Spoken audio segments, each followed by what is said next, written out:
Hey everyone! Before we descend into the shadows of the Ozark Hills, if you're a fan of stories that history tried to forget, the kind that get told in whispers around a dying fire, do me a favor. Hit that subscribe button and ring the bell. You don't want to miss what we're digging up next. The air in St. Louis was thick that August of 1973, a humid, sticky blanket that clung to Silas's skin and made the exhaust from his beat-up Nova sting his eyes. He sat at a stoplight, the AM radio crackling about gas prices and Watergate, but his focus was pinned on the Polaroid photograph taped to his dashboard. It was his sister, Clara. She was smiling, her hair long and blonde, her eyes bright with that chaotic, artistic energy she'd always had. The photo was 3 years old. The Clara in the last letter he'd received was someone else entirely. Silas was 25, a man who'd spent the last few years working at a plastics factory, trying to be the stable one while Clara chased every wild idea that blew through the city.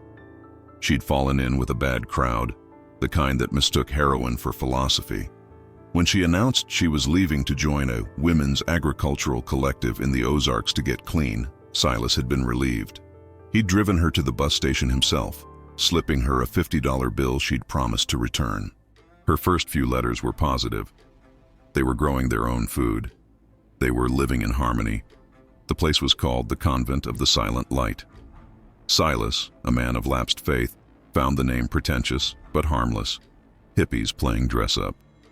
But the letters grew stranger. The tone shifted from enthusiastic to serene in a way that felt artificial. She stopped asking about home. She started using phrases that chilled him. "The world is just noise, Si," she'd written on thin, cheap paper. "Mother Amara is teaching us to hear the great hush. We are becoming clean, not just of the poison in our veins, but the poison in our minds. We are polishing the light." His last letter, sent 2 weeks ago, had been a single sentence. "I am almost ready to be silent." He'd sent 3 letters since, all returned unopened, stamped with a strange, stylized symbol of a closed eye. Yesterday, his check to the commune's post office box for her room and board had also been returned. That's when the real panic set in. He told his foreman at the factory he had a family emergency, packed a duffel bag with 2 changes of clothes, a flashlight, a heavy tire iron, and his entire savings, $400, and got in the Nova. He was going to Sparrow Creek Hollow. The drive south on US 67 was a slow dissolution of the world he knew, the flat sprawl of St. Louis gave way to rolling hills, then to the dense, tangled forests of the Ozarks. The highway narrowed, the asphalt cracked and patched. He turned off onto a state highway, then a county road, and finally, a winding ribbon of pavement that seemed to be actively surrendering to the encroaching wilderness. The radio dissolved into pure static. He was entering a different country, one where the trees were thicker, the shadows deeper, and the silence was heavy, not peaceful. He passed hollowed-out barns and houses reclaimed by ivy. The people he saw in passing, a woman on a porch, a man driving a rust-eaten truck, watched his city car with a flat, impenetrable suspicion. This wasn't the peace and love countryside of the magazines. This was something older, harder, and deeply isolated. He pulled into what the map claimed was Sparrow Creek Hollow as the sun began to bleed into the western ridges, painting the sky in violent shades of orange and purple. The town was a crossroads. A gas station with 1 working pump, a general store with a screened door that hung crooked, a windowless cinder-block tavern, and a sheriff's office that looked like it hadn't been painted since the Truman administration. Silas parked the Nova in front of the gas station. An old man in overalls, his face a road map of wrinkles, sat on a bench, methodically whittling a piece of wood. He didn't look up as Silas got out of the car, the gravel crunching under his boots. The only sound was the incessant, sawing buzz of cicadas, a sound so constant it felt like the audible frequency of the heat itself. Silas slammed the car door, and the sound was swallowed instantly by the woods. He was here, and already he felt like he was 1,000 miles from help. The old man on the bench, Jebediah, finally looked up as Silas approached the pump. His eyes were the color of faded denim. "Fill her up with regular," Silas said, trying to sound casual. Jebediah nodded slowly, rising with a creak of his joints. He didn't ask Silas to fill her up himself. This was full service, whether Silas wanted it or not. The pump whirred to life with a groan. "You ain't from here," Jebediah stated. It wasn't a question. "No, sir. From St. Louis. Just passing through, mostly." Silas leaned against his car, trying to project an air of nonchalance. "Looking for a place, actually. A collective. Called the Convent of the Silent Light. Supposed to be around here." Jebediah stopped pumping. He set the nozzle back on the hook, the total clicking to a stop at a mere 345. He turned to face Silas fully. The flat suspicion in his eyes hardened into something else. Pity, maybe. Or warning. "Ain't no convent round here," he said, his voice a low rasp. "There's the McGregor place, up on the ridge. That's where they live." "They?" "The Silent Ladies." Jebediah spat a brown stream of tobacco juice onto the dusty ground. "Bunch of girls from the city. Came here about 2 years back. Bought the old logging camp. Keep to themselves. Too much, if you ask me." "My sister is with them," Silas said, dropping the pretense. "Clara, I'm here to see her." Jebediah's expression didn't change, but he shook his head, a tiny, barely perceptible motion. "Folks go up that ridge. They don't always come down. Or if they do," he paused, wiping his mouth with the back of his hand, "they ain't the same folks that went up." A chill ran down Silas's spine, cutting through the humidity. "What do you mean?" "Mean they're peculiar. They come to town once a month, all of them in a big, ugly green flatbed truck. They don't talk, not to us. Just one of them, the head one, Amara. She does the buying. Buys 50-pound bags of lye, salt, flour, vinegar. Strange quantities, never no meat." He squinted at Silas. "You best go see the sheriff, Brody. He's the law, such as it is." Silas paid for the gas and walked across the street. The sheriff's office smelled of stale coffee and dust. Sheriff Brody was a heavy-set man in his late 50s, his uniform straining against his gut. He was filling out paperwork with a cheap pen, and he looked up with profound weariness when Silas entered. Silas explained his situation. He was worried. His sister was unresponsive. He just wanted to lay eyes on her. Brody sighed, leaning back in his chair, which groaned in protest. "Son, here's the law in Sparrow Creek Hollow. What happens on a man's property is his business. What happens up on that ridge, well, that's her property." "Her? Mother Amara?" "That's the one. She's smart. She filed all the paperwork. It's a registered religious organization, tax exempt. I got no cause to go up there. They ain't breaking any laws I can see. My sister could be in danger. She could be sick. They're not letting her answer letters." "Or," Brody countered, holding up a thick finger, "she's a grown woman, and she don't want to answer 'em. She's over 21. I see this all the time. Kids join these communes. They cut ties. It's the new thing, ain't it? Free love and flower power. Except these ones are different." "How different?" Silas pressed. Brody leaned forward, his voice dropping. "These ain't hippies, son. They're quiet. Too quiet. My deputy went up there once, about a year ago. A hiker's family from Springfield called. Said their boy went missing, last seen parking his car near the head of the trail that butts up against their land. Deputy went to ask questions. And the sisters met him at the gate. All of them. Just stood there. About 30 young women, all dressed in plain gray. Staring. Not saying a word. Just staring. My deputy's a good man, served in Nam. He said he ain't been that spooked since the Delta. He asked his questions. Mother Amara said they'd seen no one. He said he felt cold. In the middle of July. He left. We never found the hiker. We ain't been back." Brody stood up, a clear dismissal. "My advice? Get in your car, go back to St. Louis. Some things in these hills, they're best left to their own shadows. Your sister made her choice." "I can't do that," Silas said, his voice hard. Brody just shook his head. "There's a motel. The Ozark Rest. 2 miles back the way you came. Room's $12 a night.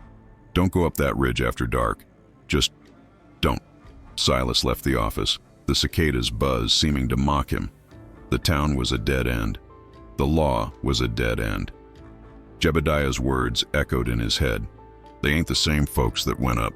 He got in his Nova, the vinyl seats scalding his back, and pointed the car toward the ridge.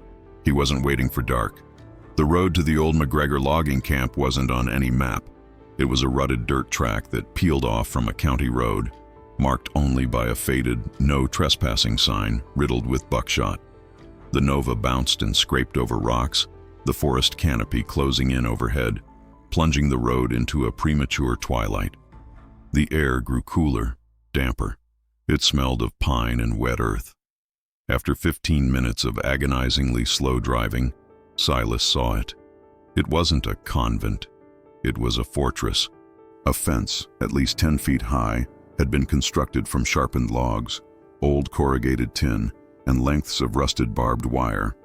It stretched as far as he could see in either direction, disappearing into the dense undergrowth. The main gate was a massive, solid thing made of heavy timbers, reinforced with scrap metal. Bolted to the center was the symbol from the letters, a stylized, closed eye, carved from dark wood. Silas parked the car and got out. The silence here was different from the town. It was absolute. No birds, no squirrels, not even the cicadas. It was a dead, pressurized silence that pushed against his eardrums. He approached the gate and yelled, "Hello! I'm here to see Clara Miller. My name is Silas Miller." His voice sounded small, instantly absorbed by the trees. Nothing. He yelled again, louder, rattling the gate. "Clara! It's Si! I'm here!" He heard a sound, the scuff of a boot on gravel. He looked to the left. A woman was standing just inside the fence line, partially obscured by shadow. She was young, maybe 22 or 23. She wore a simple, sleeveless gray dress that looked like it was made of coarse linen. Her hair was cut short, almost buzzed. But it was her eyes that held him. They were wide, pale blue, and utterly vacant. She held a garden hoe like a weapon. "You must leave," she said. Her voice was a monotone, a whisper that carried in the dead air. "This is consecrated ground. The noise is not welcome." "I'm not noise. I'm her brother," Silas said, trying to control the anger and fear rising in his throat. "I just want to see her. Tell her I'm here." "There is no Clara here," the woman said. "There is only Sister Seraphine. She is in communion. She is finding her silence. Look, I don't care what you call her. I drove 5 hours. I'm not leaving until I see my sister." The woman, Sister Agnes, as he would later learn her name was, just stared. Her knuckles were white on the handle of the hoe. "The world you come from is poison. It is loud. It fills the head with sickness. Mother Amara provides the cure. Sister Seraphine is healing. You will taint the cure." "Is that what you're all doing? Healing?" Silas scanned the top of the fence. Barbed wire. "Looks more like a prison." "It is a sanctuary," Sister Agnes replied, her voice unwavering. "The fence does not keep us in. It keeps the world out." "Let me speak to this Mother Amara then," Silas demanded. "Mother is in meditation. She is listening to the silent light. She cannot be disturbed." Silas slammed his fist on the gate. "I'm not asking." He was met with an impossible sight. From the woods on either side of the gate, more women emerged. 1, 2, 5, 10. Within seconds, there were 20 of them. All young, ranging from their early 20s to their mid-30s. All dressed in the same gray uniform. All with the same short-cropped hair and the same horrifyingly empty eyes. They carried tools, pitchforks, shovels, axes. They didn't speak. They didn't threaten. They just stood, watching him. The collective weight of their stare was a physical force. It was an unblinking, unified judgment. Silas stepped back, his hand instinctively going to the door of his car. This was not a commune. This was an army.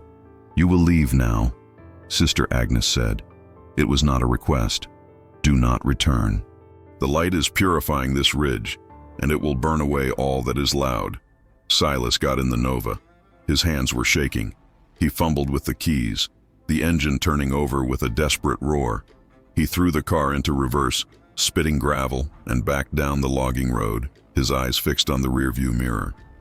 The sisters stood motionless at the gate, a silent gray tableau, watching him until the forest swallowed his car. He drove all the way to the Ozark Rest Motel. The image of those dead eyes burned into his mind. He was going to need a new plan, and he was going to need help. Hey again. Thanks for sticking with me.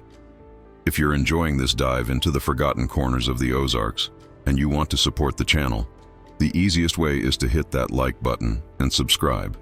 It tells the algorithm we're here, and it makes sure you're the first to know when a new story drops. Now, let's get back to Sparrow Creek Hollow. The Ozark Rest was a row of 6 brick rooms with a sputtering neon vacancy sign. The room Silas rented was small, damp, and smelled of mildew and stale cigarettes. The rotary phone on the nightstand looked like it was for decoration only. He splashed cold, rust-colored water on his face from the tap and tried to think. Going back to the gate alone was suicide. They were fanatics, and there were too many of them. Going to the sheriff was useless. Brody had already washed his hands of the silent ladies. He was an outsider, the noise they'd warned him about. He needed an ally, or at least more information. He drove back to the crossroads and parked in front of the general store. The sun was setting, and the heat had finally broken, leaving a cool, insect-thrumming twilight. The store was a cluttered cavern of canned goods, fishing tackle, dusty hardware, and patent medicines. A single fluorescent light flickered overhead. The proprietor, a thin woman with a pinched face, watched him from behind the register. Silas grabbed a knee-high soda from a rattling cooler and walked to the counter. "Just this," he said. The woman rang him up. "You're the fella asking about the ridge," she said. "Same as Jebediah, a statement, not a question." "I am. My sister's up there." The woman scoffed. "Sister's gone, honey, just like the others." "Others?" Silas's blood ran cold. "Folks come through, like you, looking for their girl. A sister, a daughter. They go up the ridge. Sometimes they leave. Sometimes," she shrugged, "we just don't see 'em again.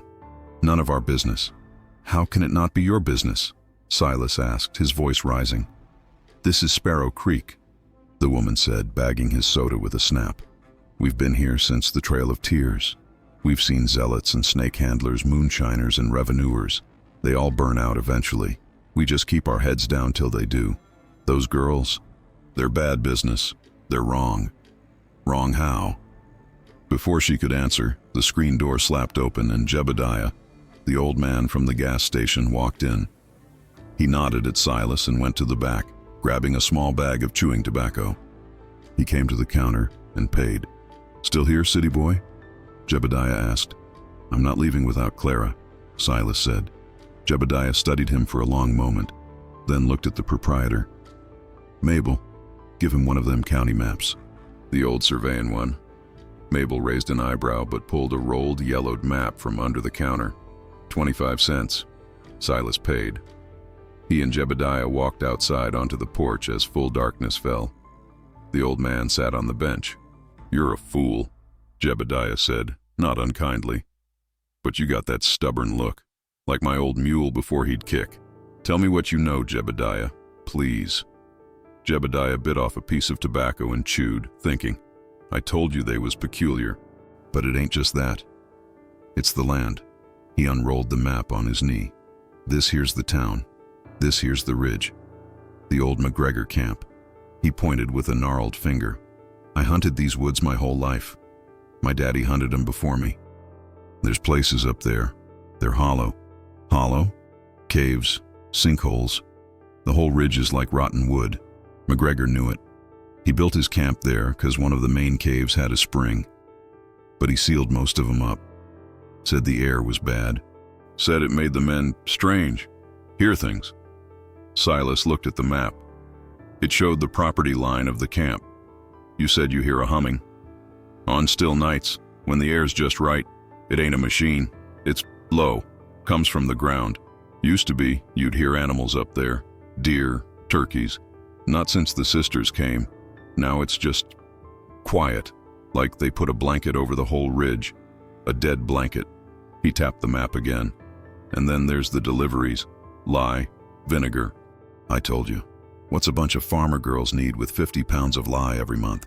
They ain't making soap. Not that much. Lye. Lye is for other things. It's for breaking things down, making them disappear." Silas felt sick. The hiker. And the livestock, Jebediah added. Old man Hemlock. His farm borders their property to the east. Says he's lost 3 cows. Just gone. No tracks, no blood. Just gone. Sheriff says it's coyotes. Coyotes don't steal a whole cow, hide and all. Jebediah folded the map and handed it to Silas. You're gonna go back up there, ain't you? I have to. Don't use the road. They'll be watching the road. He pointed to a faint dotted line on the map. This here's a game trail. Starts about a mile south of their gate. Follows a dry creek bed. It'll take you to the back of their property, to the old logging trace. It'll get you close. What you do then, that's on you and God. But I reckon God don't go up that ridge much. Silas spent a restless night in the damp motel room, the county map spread on the floor under the single dim lamp. He studied the game trail, memorizing its twists and turns relative to the ridge's peak. He couldn't go in blind. He needed to see Clara to assess the situation. But after his reception at the gate, he knew a direct approach was suicide. Then he had an idea. A risky, stupid idea. He would be the noise they hated. He woke before dawn, drove the Nova not to the logging road, but to the sheriff's office. Brody's cruiser was parked out front. Silas hammered on the door until a very grumpy, half-dressed sheriff opened it. Miller? What in tarnation? You have to come with me, Silas said, projecting a panic he half felt. I went up there yesterday, to the gate. I saw them. They're sick, Sheriff. They're starving. They looked like prisoners. My sister. I think they're holding her against her will. You're the law. You have to do a welfare check. Brody rubbed his face, his eyes full of gravel. I told you, son. They're a church. And I'm a concerned citizen. If you don't come, I'm driving to Springfield and telling the state police that you're ignoring a possible kidnapping. I'll tell them about the hiker.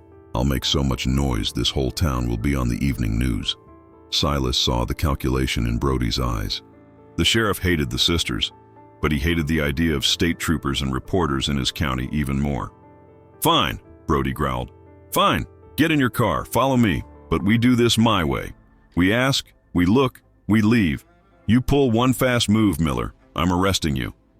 20 minutes later, the sheriff's cruiser, followed by Silas's Nova, rumbled up the logging road. When they reached the gate, the scene was just as Silas had left it, silent, imposing. Brody got out and hammered on the gate with his baton. Sheriff Brody, open up. I'm here on an official welfare check. For a minute, nothing. Then a small hatch in the gate slid open and a pair of eyes looked out. The sheriff is Noise, a voice whispered. This is not a request, ladies, Brody boomed, his authority finally kicking in. You've got a concerned family member here. You're gonna let us see Clara Miller, or I'm coming back with a warrant and a chainsaw. Your choice. There was a long pause, the sound of a heavy bar being lifted. The massive gates groaned open, revealing a woman who was, Silas instantly knew, in charge. She was not like the others. Mother Amara was tall, perhaps 34. She was beautiful, with sharp, intelligent features and long dark hair pulled back in a severe bun. She wore a clean, pressed gray dress, and her eyes were not vacant. They were alive, piercing, and utterly, terrifyingly calm. They held a certainty that was absolute. Sheriff Brody, she said, her voice a low, melodic contralto. It was a voice used to being obeyed. You are disturbing our morning meditation. Ma'am, I've got a Mr. Silas Miller here. Says he's the brother of one of your parishioners, Clara Miller. He's worried. We just need to lay eyes on her, confirm she's here of her own free will. Mother Amara's gaze shifted to Silas. It felt like an insect being pinned to a board. She held his stare for a full 10 seconds. Silas, she said, as if tasting the name, the source of the noise. She smiled, a thin, cold expression. Clara, Sister Seraphine, has spoken of you. You are the world she is healing from. I want to see my sister, Silas said, his voice tight. Of course, Amara said, surprising him. We have nothing to hide. We are a simple community of women, seeking peace from a world that has hurt us. She gestured inside the compound. But you, Sheriff, must remain outside. This is private property and your presence is disruptive. But the brother, She smiled again. He seems to need convincing. She looked at Silas. You may come in, to see for yourself that she is safe. But you will come alone. Brody looked at Silas, his hand on his revolver. Son, I don't think... It's fine, Silas said. He had to take the chance. I'll be right back. A wonderful idea, Mother Amara said. In fact, why don't you stay for dinner? We are having our monthly community supper this evening. You can join us, break bread with us, see our life. And you can speak with Sister Seraphine after she has been prepared. It was a trap. His skin crawled. A public dinner. Prepared. But it was also his only way in. I'll be back at sunset, Silas said. We will be waiting. Mother Amara nodded. She turned, and the gate began to swing shut, leaving Silas and the sheriff in the road. You are one dumb son of a... Brody started. What time is sunset, Sheriff? Silas asked, his mind racing. Around 7. If I'm not back at this gate by 8 o'clock, you come in. You bring your chainsaw. You bring the state police. You bring everyone. You burn this place to the ground if you have to. Brody stared at the closed gate, then at Silas. He finally nodded, his face grim. 1 hour, Miller. Then I'm coming. God help us all. Silas had hours to kill and his nerves were screaming. He couldn't sit in the motel room. He couldn't go back to the general store. He needed to do something. He needed to understand what Brody had called bad air. He drove back toward the highway but turned off onto a smaller access road, the one marked on the map as leading to the Shawnee Creek trailhead. This was the trail the hiker had taken. The parking area was just a muddy patch of gravel, empty save for a rusted-out barrel. The trail itself was barely visible, overgrown with sumac and wild brambles. He pushed his way through, the air thick with spider webs. Jebediah was right. The woods here were quiet, sickly quiet. After a 20-minute walk, Silas checked the county map. The trail was running parallel to the ridge, and according to the map, it ran right along the fence line of the McGregor property. He walked another 10 minutes and then he saw it through the trees, the same crude log and tin fence he'd seen at the gate. It was just as imposing from the back. He followed it, moving slowly, trying to stay quiet. He was looking for anything, a hole, a weak spot, a sign of his sister. He found something else. At first, he thought it was a deer stand, but as he got closer, he saw it was a small, crude platform built in the branches of a large oak tree, about 30 feet inside the fence line. It was a guard post, and it overlooked the trail. He crouched behind a fallen log, his heart hammering. They weren't just keeping the world out, they were watching it. Then he smelled it, a faint, acrid chemical smell.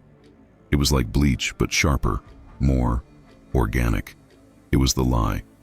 The smell was coming from a gully just inside the fence. He crawled closer, pushing aside ferns until he could see down into the shallow ditch. The ground was dark, oily, and dead. Nothing grew there. It was a chemical burn, and in the middle of the dark patch of earth, he saw something white. He squinted, his stomach clenching. It was a bone, a big one, too big to be a raccoon, maybe a deer, or a cow, like Jebediah had said. But scattered near it were other things.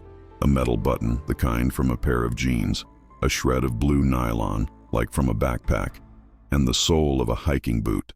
Silas gagged, scrambling backward, falling over a log. He'd found the hiker, or what the lie hadn't dissolved. He ran. He crashed through the woods, thorns tearing at his shirt, terror giving him a burst of adrenaline. He didn't stop until he was back at the Nova, his hands shaking so badly he could barely fit the key in the ignition. He drove to the sheriff's office, bursting through the door. Brody was on the phone. "I found him," Silas yelled, gasping for breath. "The hiker. I found his boot. They dissolved him, Sheriff. In a ditch. Lie. You have to..." Brody calmly hung up the phone. "Sit down, Miller. Did you hear me? They're murderers." "I hear you," Brody said, his voice heavy. "And I just got off the phone with the sheriff in Springfield. The hiker you're so worried about. His name was David Polk." "So, let's go." "David Polk," Brody continued, "was found 3 days ago in Arkansas. He'd eloped with a girl from his college. His family reported him missing. He just Forgot to tell them. He's alive and well. Silas stared, the blood draining from his face. No, I saw the boot. The button. You saw a boot in a trash ditch in the Ozarks. Son, you can't swing a dead cat around here without hitting an old boot. Brody leaned forward. Look, I'm starting to think the silent ladies ain't the only ones who are wound up. You're seeing ghosts. You're jumpy. And you're pushing my patience. But the lie, the cow bones, they're a farm. A weird one, but a farm. They probably use lye to tan hides or, I don't know. What I do know is you ain't found a body. You ain't got a victim. And you're walking a real thin line, Miller. Silas sank into the chair. He felt insane. Had he imagined it? Was he so desperate to find evil that he was manufacturing it? The boot had looked so real. The smell. You still gonna go tonight? Brody asked. Silas nodded, his voice hollow. I have to see Clara. All right, but you listen to me. Brody pointed that thick finger at him again. You go in, you eat their rabbit food. You see your sister, you smile, you nod, and you leave. You do not accuse them of murder. You do not mention hikers. You do not mention lie. You be the quietest, politest noise they've ever met. Because if you set that Amara woman off, I don't think I can help you.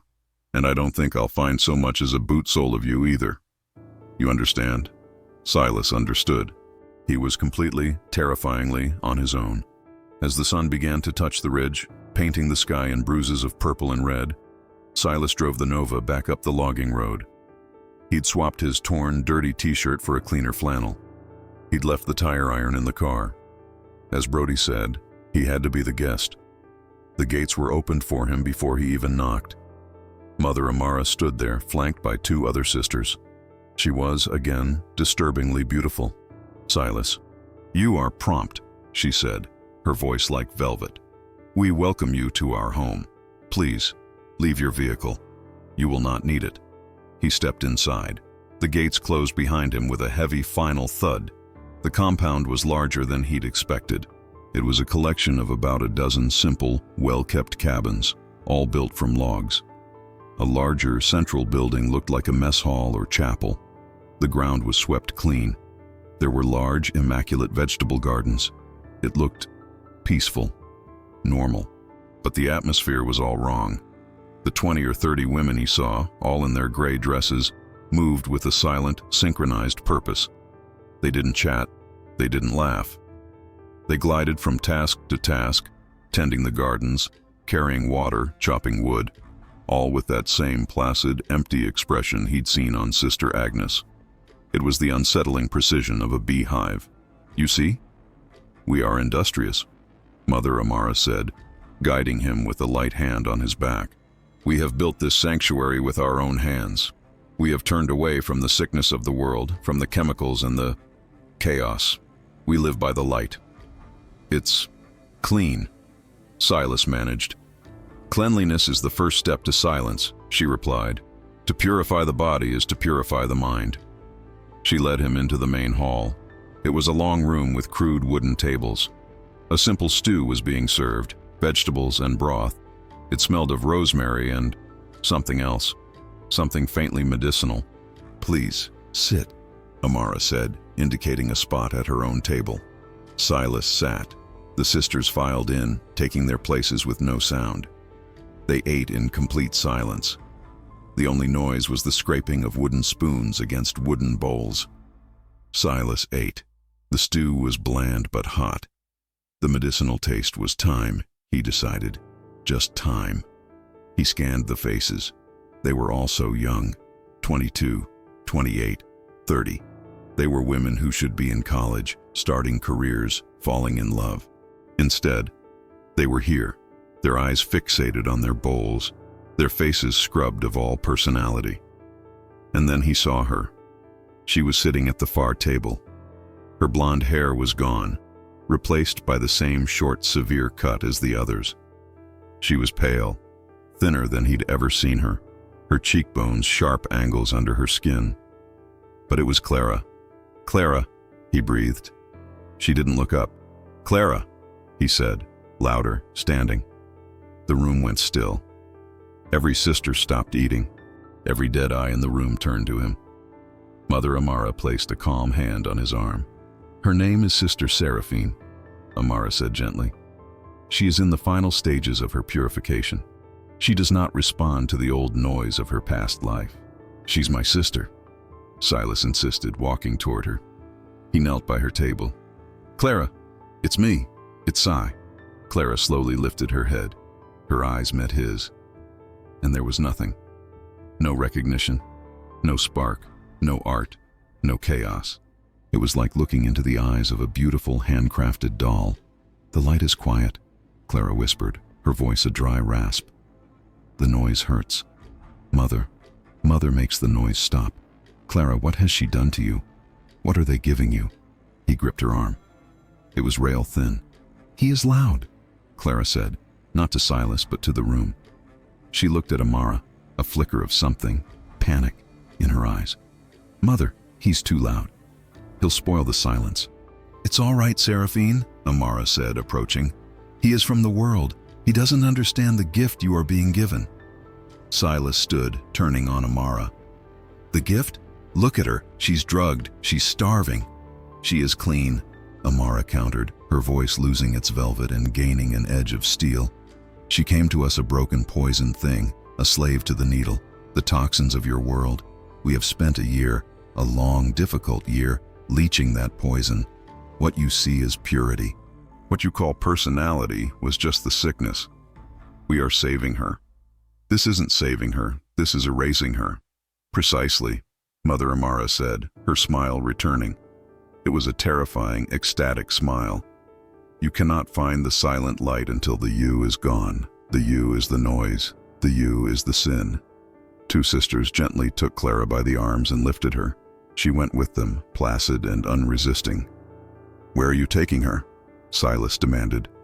"She must be prepared," Amara said. "The dinner is over. Now, the lesson begins." The sisters cleared the tables with their unsettling, silent efficiency.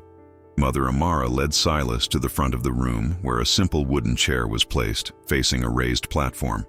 "Sit," she commanded. "You came for answers. You will receive them." Silas sat. The sisters gathered, some on the floor, some on benches, all facing Amara as she took the platform. The room was lit only by a few kerosene lamps, casting long, dancing shadows.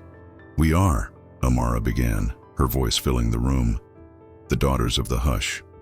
The world you come from, Silas, the world of 1973. It is a scream, a constant, frantic scream." She began to pace, her movements fluid and hypnotic.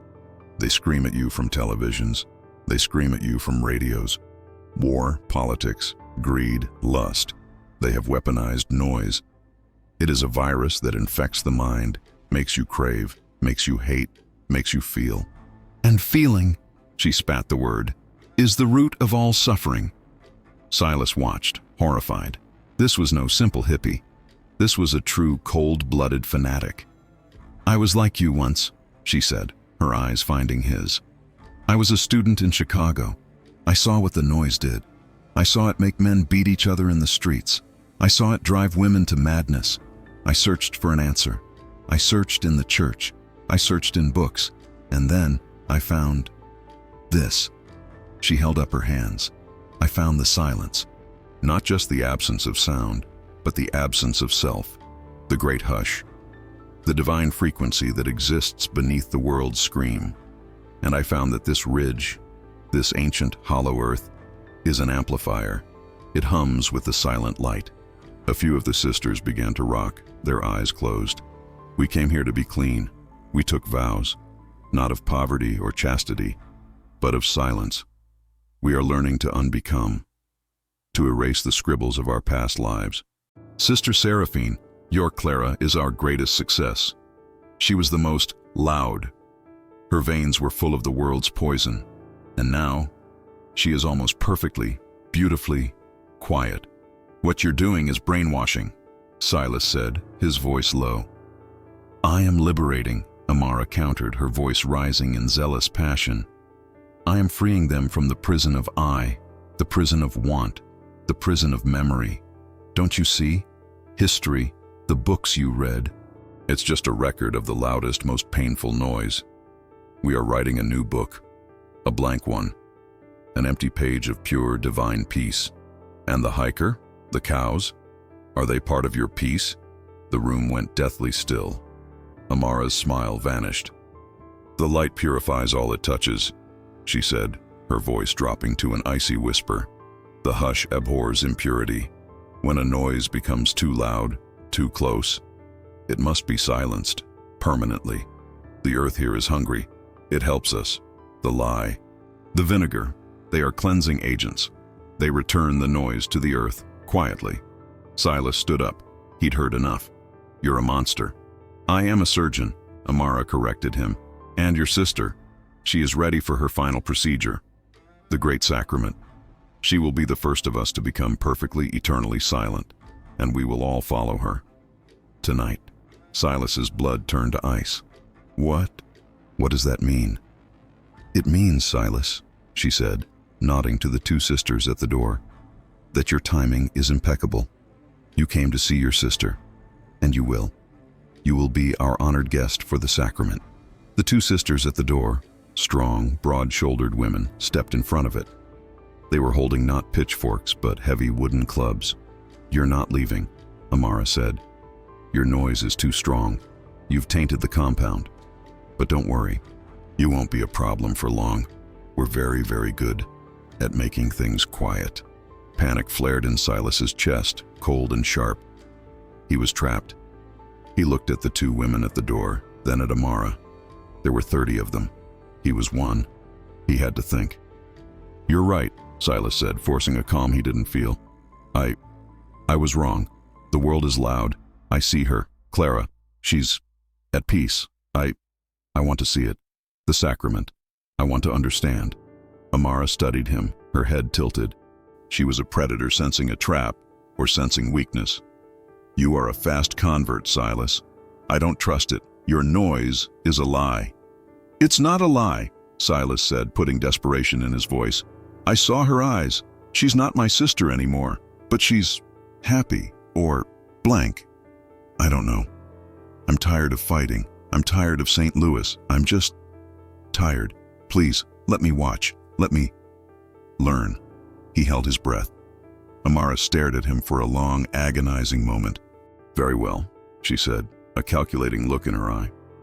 You will be a witness. Sister Agnes, Sister Ruth, escort our guest to the contemplation cabin. He must be prepared, just like Sister Seraphine. See that he is quieted for the ritual. Two sisters approached him. One was Sister Agnes, the pale, vacant-eyed woman from the gate. The other, Ruth, was one of the guards from the door. Agnes grabbed his arm, her grip surprisingly strong. The sacrament begins at the moon's peak, Amara announced to the room. Sisters, to the chapel. Prepare the light. The room emptied. Agnes and Ruth marched Silas out of the hall and into the darkness. They didn't take him to a cabin. They marched him toward the back of the compound, toward the dark tree line. Where are we going? Silas asked. To be quieted, Ruth grunted. She was the muscle. This isn't a cabin, Silas said, digging his heels in as they reached the edge of the woods. No, Ruth said, raising her club. It's not. Silas tensed, ready to fight, to yell, to do anything. Ruth, wait! It was Sister Agnes. Her voice was different. It wasn't a monotone. It was shaking. What? Ruth said, annoyed. Mother said, I know what she said, Agnes whispered, and her eyes, when she looked at Silas, were no longer vacant. They were filled with a raw, primal terror. But he's her brother. She is Sister Seraphine, Ruth said, reciting the doctrine. She has no brother. He is noise. She cries, Agnes choked out, a sob catching in her throat.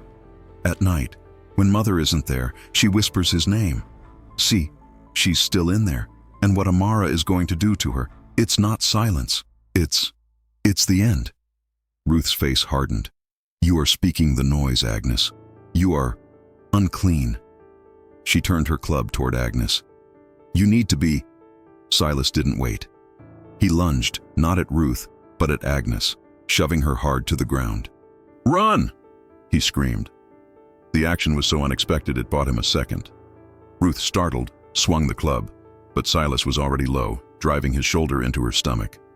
She grunted, the air rushing out of her, but she was strong, bringing the club down on his back.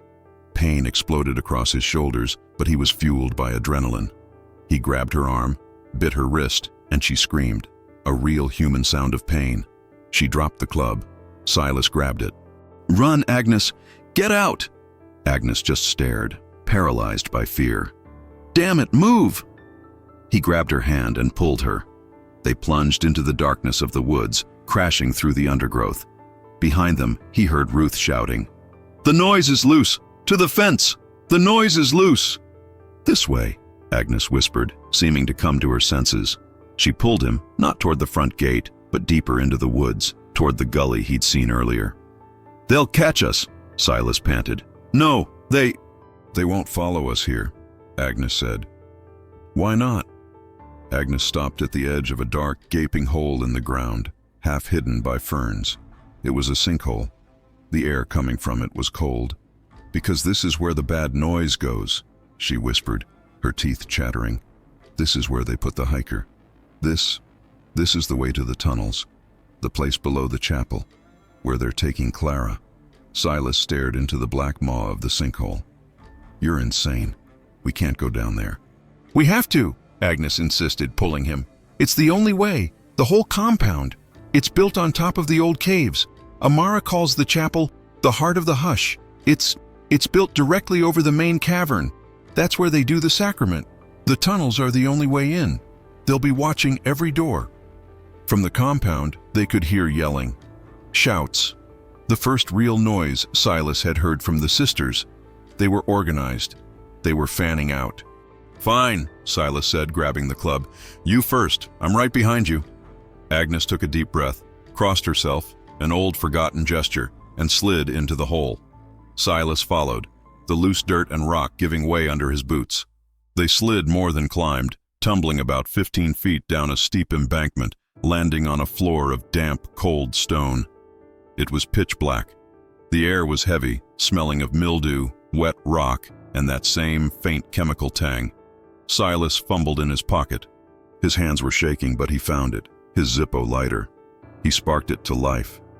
They were in a natural limestone tunnel. It was narrow, the ceiling dripping with moisture. "I have this," Agnes said. She pulled a small flashlight from a pocket in her gray dress.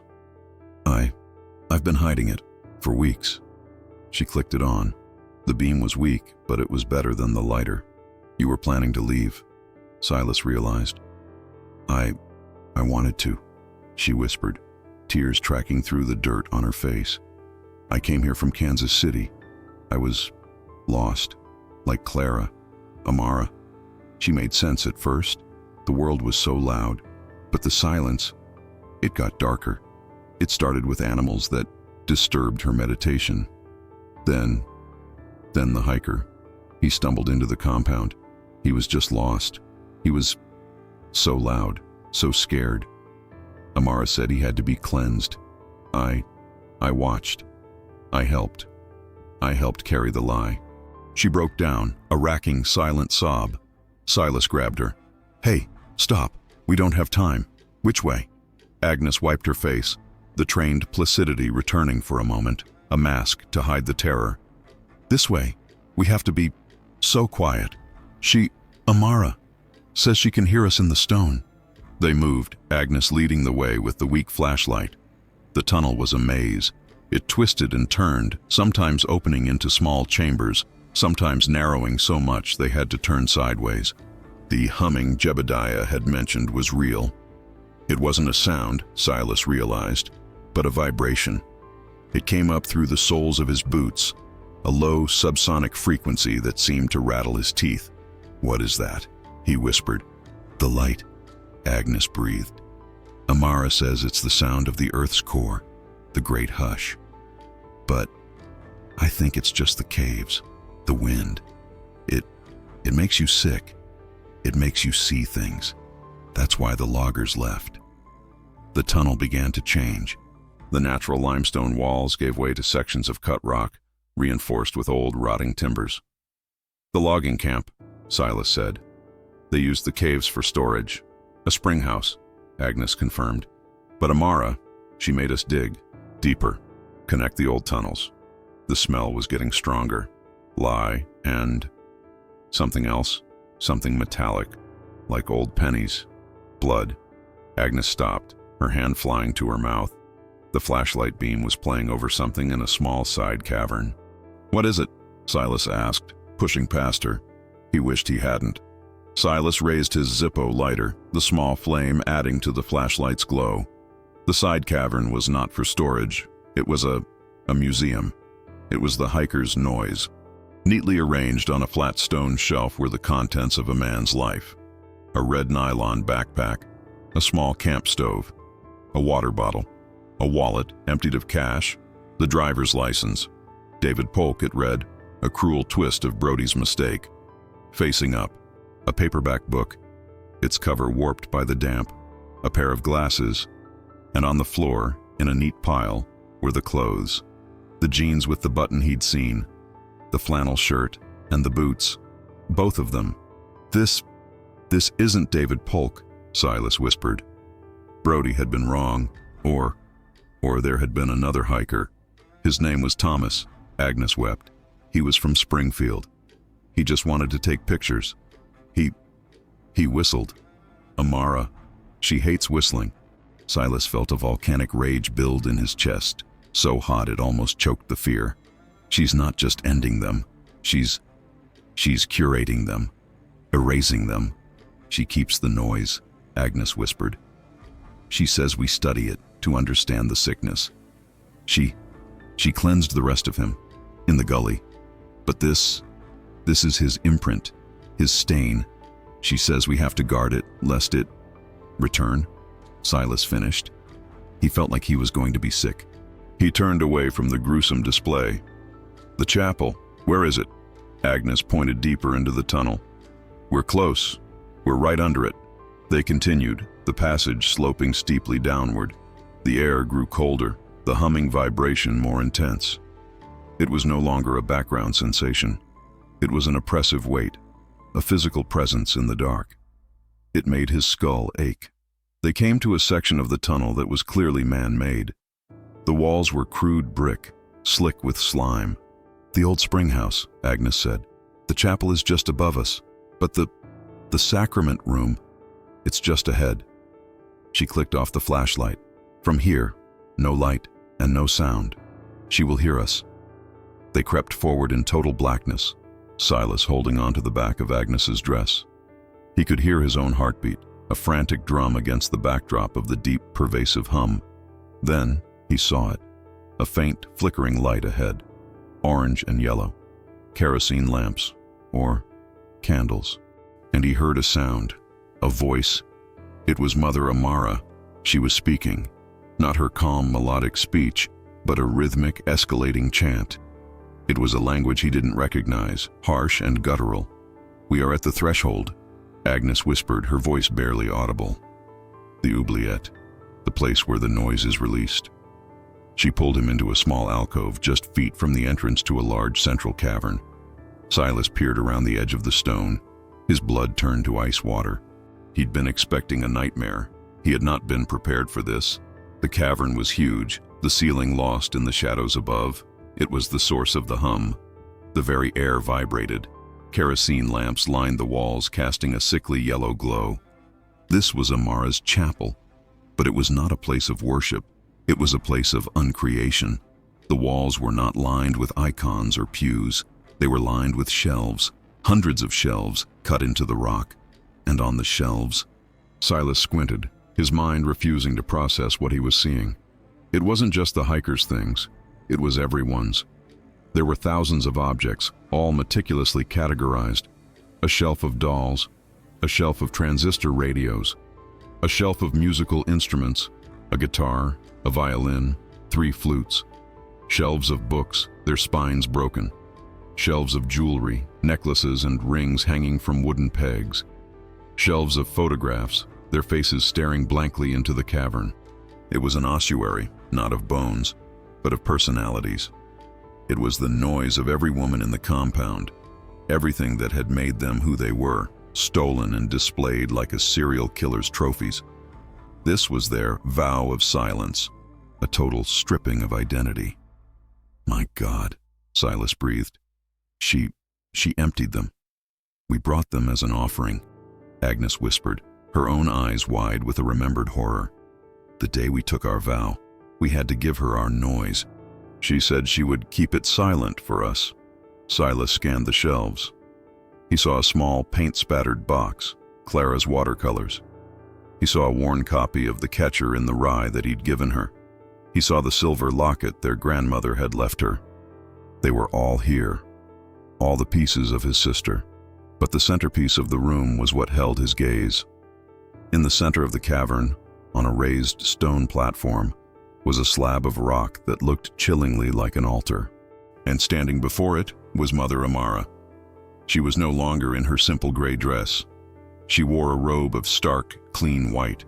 Her hair was down, flowing over her shoulders. Her face was ecstatic. Her eyes rolled back. Her hands raised to the ceiling as she chanted in that awful, clicking language. The other 30 sisters were there, kneeling in a perfect, silent circle around the altar. They were swaying, their bodies moving in time with the hum of the earth. And on the altar, on the cold stone slab, lay Clara. Clara was alive, barely. She was dressed in a white shift, identical to Amara's. Her eyes were closed, her breathing shallow. She was pale as the limestone she was lying on.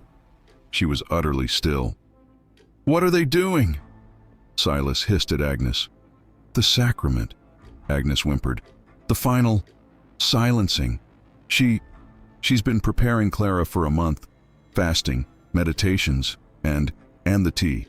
A special tea. It makes you quiet." Amara's chanting stopped. The cavern fell silent, save for the oppressive hum. "Sisters!" Amara's voice boomed, bouncing off the rock. "We have reached the precipice. For 2 years we have scrubbed the noise from our bodies. We have purified the land. We have cleansed the intruders who would taint our work." She looked down at Clara. "And now, our pioneer, Sister Seraphine. She is clean, she is pure, she is empty. She is ready to receive the great hush, permanently." She turned and picked something up from a smaller table.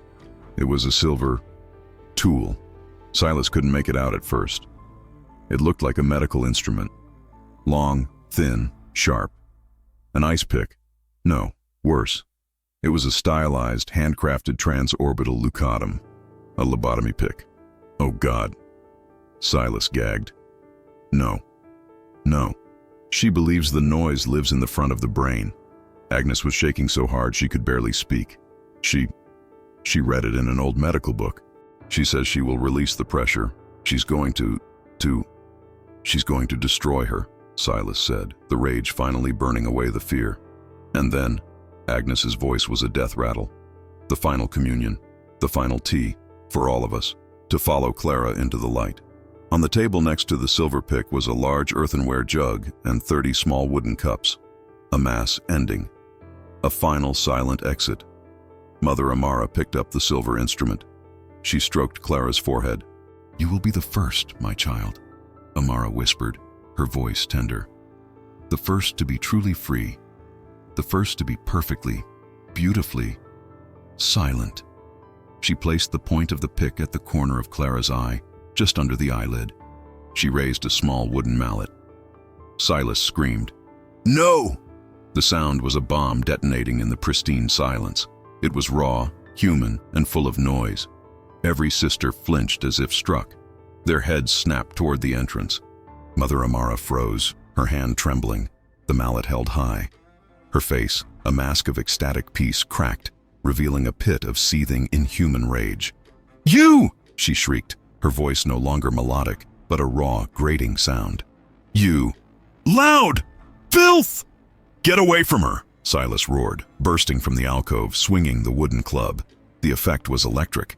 The sisters, shocked out of their meditative trance, stared, confused. Their entire world was built on the absence of this. Confrontation, violence, noise. "Silence him," Amara screamed. "Agnes, you traitor! Silence them both! Cleanse the noise!" That broke the spell. The sisters rose as one. But they were not an army. They were confused, terrified women, caught between their programming and the sudden, chaotic reality. Silas didn't aim for them. He ran toward the shelves, the ossuary of silence. With a guttural yell, he swung the club, sweeping an entire shelf of radios and books to the stone floor. They crashed, plastic and paper exploding. It was the perfect weapon. The sound. The sisters cringed, holding their ears. "The noise! It's back!" One of them shrieked, her voice cracking from disuse. "Agnes, the fire!" Silas yelled. "The lamps!" Agnes, snapping out of her paralysis, grabbed one of the kerosene lamps from the wall. Amara saw her and screamed, lunging for her. But Agnes was faster. She threw the lamp not at Amara, but at the altar, at the table holding the ritual tools and the jugs of tea.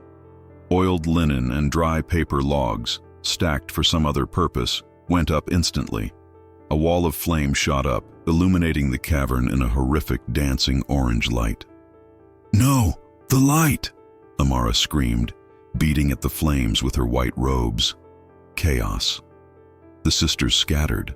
Some ran for the tunnels. Some simply dropped to the floor, hands over their ears, rocking and screaming. The hush was broken, and their minds, so carefully emptied, had no defense against the sudden violent influx of reality. Silas leaped onto the stone slab. He grabbed Clara. She was limp, her eyes fluttering. The tea had her deep. "Clara, wake up, it's me." He shook her, slapping her face. "So loud," she mumbled. "Hurts. I know, I'm sorry, I'm getting you out." He threw her over his shoulder in a fireman's carry. She weighed nothing. "He has the vessel!" Amara shrieked. She was on fire. The sleeve of her white robe was burning, but she didn't seem to care. Her eyes were fixed on Silas. "He is tainting the vessel." She grabbed the silver ice pick from the flaming table, her hand blistering. She ran at him. "Silas!" Agnes screamed. Silas turned. Amara lunged, the pick aimed at his eye. He dropped, Clara falling heavily onto the stone. The pick scraped against the rock where his head had been. He swung the club, catching Amara in the side. He heard ribs crack. She went down but was up in an instant, a creature of pure, mindless rage. "Agnes, get the tunnel, now!" Silas yelled. He scooped up Clara again. "I will silence you!" Amara howled, scrambling after them. Agnes was at the tunnel entrance, the small flashlight beam cutting the smoke. The cavern was filling with thick, oily smoke. The shelves of noise were catching fire. The dolls, the books, the photographs, all of a life's memories, burning. Silas plunged into the tunnel, Agnes just behind him. The smoke was thick, and behind them, he could hear the screaming. It was a sound he would hear in his nightmares for the rest of his life. The screams of the sisters, some in pain, some in terror, some, perhaps, in ecstatic release. And above it all, Mother Amara's final defiant howl of noise as the roof of the cavern began to crack and groan. "Which way? Which way?" Silas choked, his lungs on fire. Clara was a dead weight. "The sinkhole. It's the only way." Agnes guided him through the blackness. The flashlight beam was their only hope. The humming of the caves was gone, replaced by the roar of the fire and the rumble of collapsing rock. They scrambled, climbed, and fell through the tunnels, the smoke chasing them, filling the ancient passageways. Silas's lungs were bursting. He tripped, falling to his knees. I can't carry her." "Yes, you can," Agnes yelled, pulling him up. "He's your noise." "He's your brother. That's what she said. Clara, wake up. Help him." Agnes shook Clara, and for the first time Clara's eyes focused, not on Silas, but on Agnes. "Agnes," she whispered. "Fire." "Yes, fire. Help your brother. Move." Clara seemed to understand. She put her feet down, stumbling, but she was moving. Supported between Silas and Agnes, they half dragged, half carried her. They reached the base of the sinkhole. "Up," Silas shoved Agnes. "Climb!" Agnes clawed her way up the loose dirt, Silas pushing Clara from behind. They spilled out onto the forest floor, gasping, choking, sucking in the cool, clean night air. The entire ridge was on fire. The ventilation shaft of the cave, The sinkhole itself was acting as a chimney. Flames were pouring out of the ground, and they had caught the dry timber of the cabins. The convent of the Silent Light was a roaring inferno, a beacon of noise visible for 50 miles. "My car," Silas gasped. "The road." They ran, crashing through the woods, away from the fire, toward the logging road. They could hear sirens in the far, far distance. Brody. He'd kept his word. They reached the Nova. Silas threw Clara in the back, Agnes jumping in the passenger seat. He turned the key. The engine roared to life. He slammed the car into gear and sped down the rutted road, not stopping when he saw the flashing red and blue lights of Sheriff Brody's cruiser at the bottom. He just laid on the horn and blew past him, shouting, "She's sick, hospital." Brody, his face pale and shocked as he stared at the mountain of fire, just watched him go. They drove for an hour, then 2, Silas pushing the Nova faster than it had ever gone. They didn't stop until they were in Springfield, at the bus station. The sun was just starting to rise. He bought 2 tickets to anywhere. West, California. "You two," he said, pushing his cash, what was left of it, into Agnes's hand. "Go. Disappear. Find some good noise." Agnes looked at Clara. Clara was awake, but her eyes were still a million miles away. "What?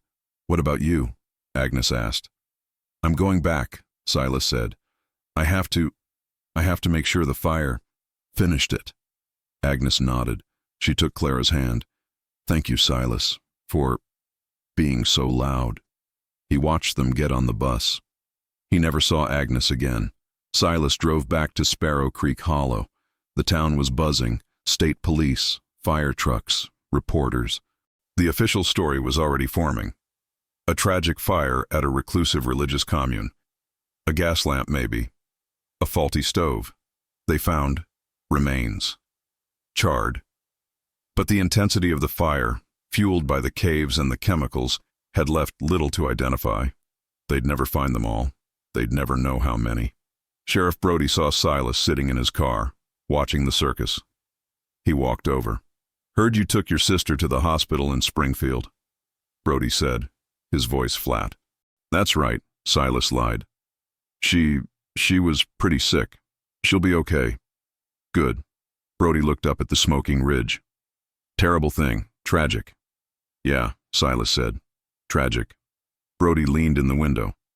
"A bunch of girls, all aged 22 to 34. Gone. Just gone. Thing is, the state police, they can't find a registration for a convent of the Silent Light. They can't find a deed in Amara's name. They can't find any record these women ever existed. It's like they were never here." Silas looked at the sheriff. Brody's eyes were tired, but they knew. "The hills, they swallow things up," Silas said, quoting the sheriff back to himself. "They surely do." Brody sighed and stepped back. "You heading back to St. Louis, Miller?" "Yeah, nothing for me here." "Good, don't come back. Some things, they're just too evil for the history books. Best they just stay forgotten." Silas Miller put the Nova in gear and drove north, the smell of smoke clinging to him. History would never record what happened on the ridge. There would be no trial, no headlines, no book. The Ozark Nuns, the Sisters of the Silent Light, had finally and permanently been silenced. But for Silas, as he drove into the rising sun, the world would never be quiet enough again.